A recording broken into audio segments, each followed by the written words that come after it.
Mahayana Buddhism reached China by 200 AD, carried by missionaries and pilgrims across the wastes of Central Asia. And the court of the Tang dynasty became filled with converts.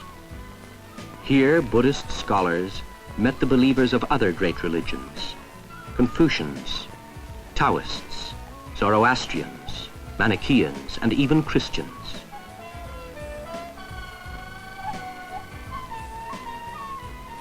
The gospel of Buddhism resulted in a tremendous flowering of Chinese art and literature, some of it preserved in the great cave temples of northern China. But this Buddhism was greatly changed. It was called Mahayana, the great vehicle.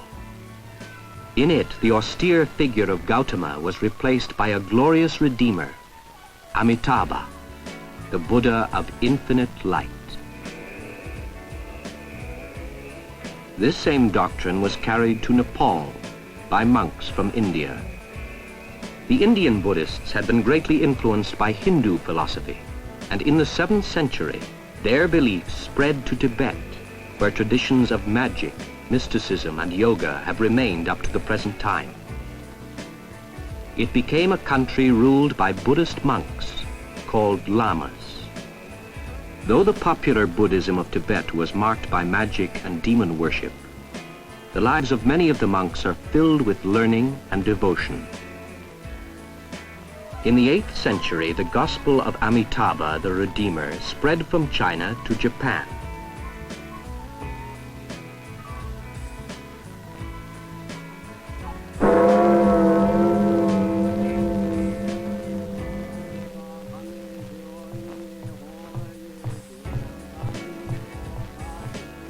Here in Japan, Mahayana became the supreme religion, tolerating and absorbing the native religion of Shinto, whose gods it called manifestations of the Buddha. For the Buddha now is not the historic Gautama who lived and died ago.